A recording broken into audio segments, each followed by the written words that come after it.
The volume of the Sacred Law, of the Bible of William MacLeod, houses the names in the front of it of John Henry Salter and also of Fred Salter. This dates back to about... I looked this afternoon for a date because I was sure there was one there. But I reckon it's probably around perhaps the 1920s. These brethren were the father and the uncle of worshipful brother John Joseph Clive Salter, known to me as Dad. I'm pretty sure that Dad sat in lodge with his father, but Fred at this stage had returned to England.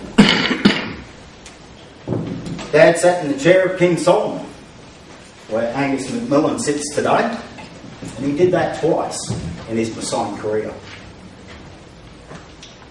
The first time was in 1976, when I was about 4 years old.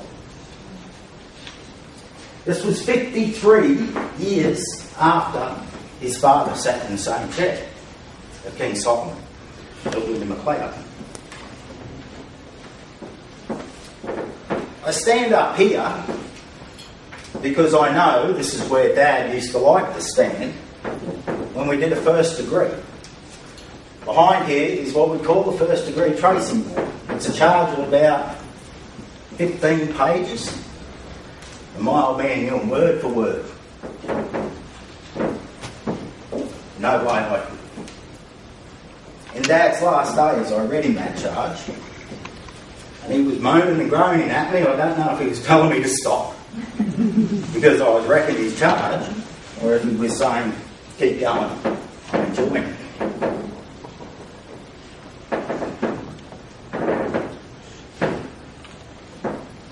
In 1992, I thought it was time to find out a little bit about this Freemasonry and William MacLeod Lodge. I knew all the blokes from Bulimba. I'd been to the occasional dinner with Mum and Dad. But what I really remember as a kid was the Christmas parties down on the water. And they were down, was it Redlands? Redlands Way? Redcliffe? Redlands. Cleveland.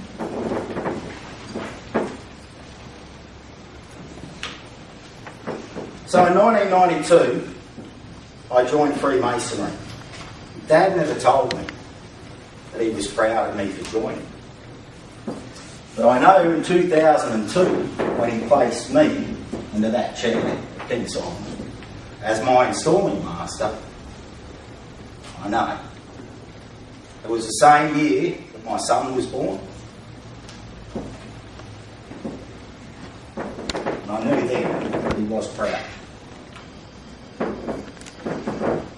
In 2004, after I went to the past master's chair and came out of that chair, Dad presented me with this jewel. This was his father's jewel, and it was the first William MacLeod jewel struck in 1924. Prior to 1920, about 1922, 1923, William MacLeod was known as Lodge Balmoral. And our past master, who also happens to be me at the moment, wears the Lodge Balmoral jewel. So up until then, the early 1920s, we were Lodge Balmoral. When the United Grand Lodge of Queensland was formed, and Harry Zappa here represents the Grand Lodge. I wasn't then. No, not then.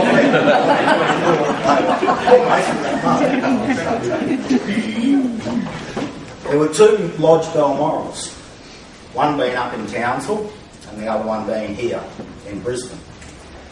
And the number on the roll of the Lodge Balmoral in Brisbane was higher than the lodge up in Townsville. So therefore, we took the name of William MacLeod Bill McLeod was a foundation member of this lodge, and his name also appears in our volume of the Sacred Law. So a little bit of history about William McLeod Lodge, and a little bit of history about my father and what he did for it. You know, when I first joined Freemasonry, I thought to myself, if I get nothing more out of this than a better relationship with my father, I'll be happy. But I've got so much more with the brethren, the friends, the fellowship that I've had throughout my Masonic career. I'd also like to thank, on behalf of my father, the support, friendship and fellowship that the brethren of this lodge gave him.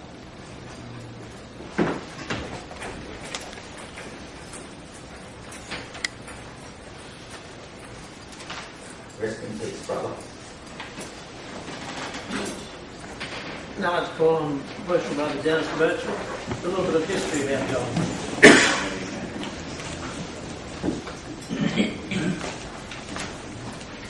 Tonight we remember John J.J. Sorrow.